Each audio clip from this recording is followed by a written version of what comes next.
Okay. Now we're going into the actual question for the lesson. So what we're going to do is we have a chart here. So we have different situations. So I did 6 situations here. So what we're going to do is identify the population, and then the sample, and then what type of sampling would you use. Okay, so number 1, you want to find out if your town is in favor of starting a composting pickup service. So you ask everyone on your street. Okay, so first is the population. So we're looking at everybody in our town. So our population is everyone in the town.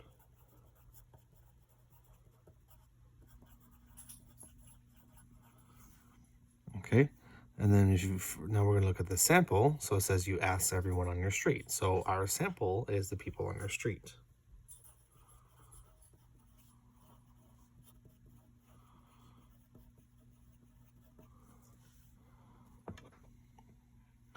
Okay, and then what type of sampling was that? Oh boy. So what type of sampling that was? Sorry, that's my dogs. That is, since you ask people on your street, that is very convenient. So that was convenience. Convenience sampling. Okay, next one.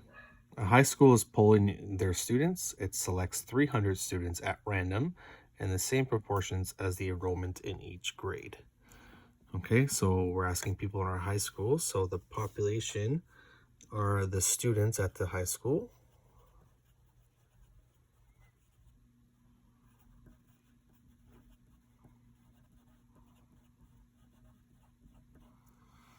Okay, then the sample is we're selecting 300 students. So the 300 students are the sample. Okay, and what type of sampling? Well, it says same proportions. So same proportions. So we're looking at stratified.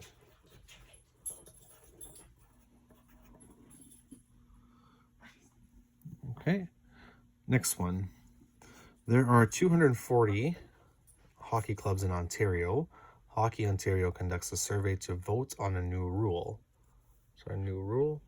Hockey Ontario selects 20 clubs and surveys every member in each of those clubs. Okay, so the population is all the members of the 240 hockey clubs. So the members of the 240 hockey clubs. Okay, so that's the full population. Now, we want the... introduce you guys to my next... my other doggy here. This is Ella. Hey, Ella. Hey, Ella.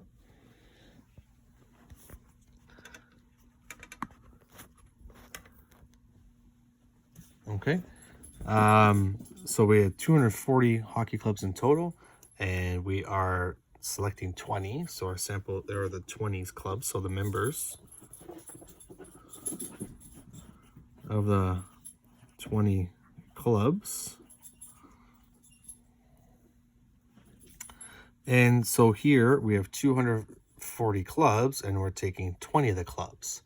Okay, so this is clustered because we broke them up into the clubs. So 240 different clubs. Those are all the clubs. And then we're selecting 20 clubs and asking everybody, every member in those clubs.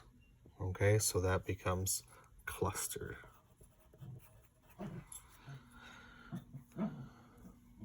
Okay, next one.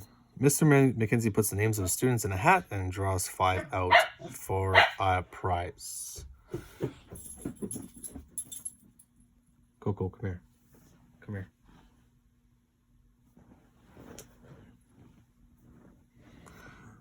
Okay.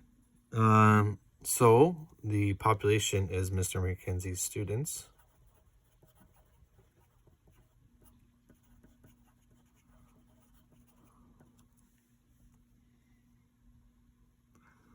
Okay, and then he is selecting 5 out, so the sample are the 5 students.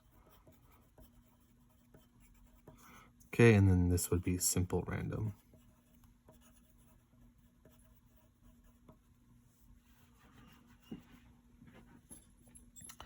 Okay, 2 more. The student council invites all students to provide ideas for activity day. Okay, so say Xavier Council. So our population is all the students again. So all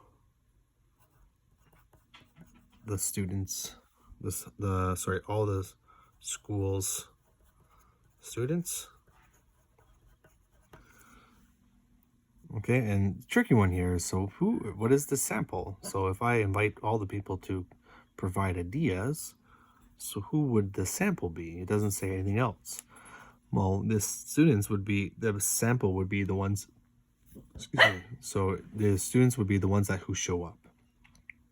So the sample is the ones that show up. So the students that show up. Okay, so the ones that want to do it. Okay, and because if you invite them, say after school, come here and provide ideas, not every single student's going to show up. So the sample would be the ones that do show up. And if you're showing up on your own time with your own ideas, then that would be voluntary.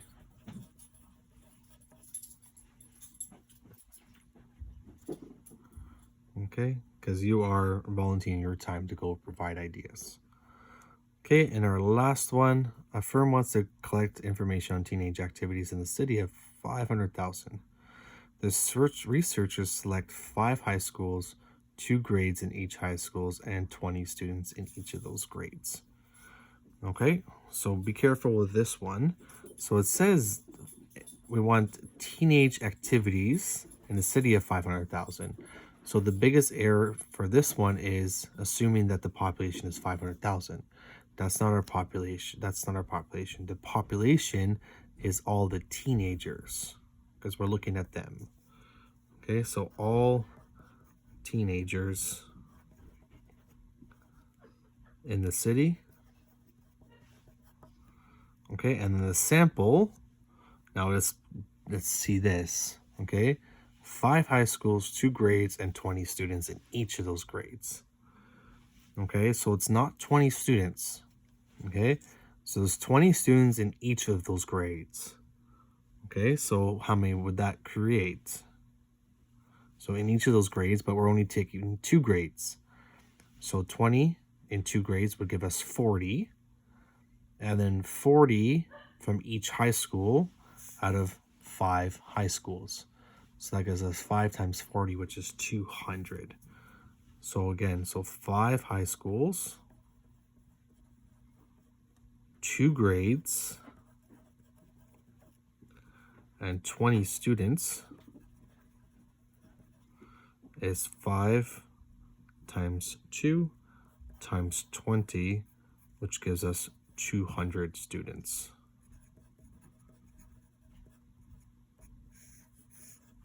So 200 students is our sample. Okay, and then this, since we broke them down into levels, this one is multi-stage. Okay. I just realized I didn't do one of them. The only one I left out would be systematic. So systematic is really easy. That's the one where you are asking, say, every 10th person. So that you'll notice that one in the homework, because it's pretty obvious. Okay, so here is your homework, page 210, 1, 2, 4, 5, 7, 8A, B, and C. Okay, this is your homework for today. I will be posting my next lesson Wednesday and then a third one on Friday. So expect 3 videos this week. So 5.2, 5.3, and 5.4, and then we'll wrap up the chapter next week. Okay, I hope all is well. Just to let you know, I did receive the assignments. I'm going to do my best to have them marked to well, when you watch this video, it'll be tomorrow. So today I'll say, because I'm actually recording this is Sunday night. So I'll be having the assignments, and then I have to get the midterm marks in by Tuesday for you guys, for your, I guess, for the schools to send out to the universities. Okay, I hope when I look at them, they aren't plagiarized, because I had some issues with my grade 9, so I'll be looking into that closely. And for those who online, you'll see a mark at the end of it. Okay, again, I hope all is well. If you have questions, please feel free to email me. Have a good day. Bye.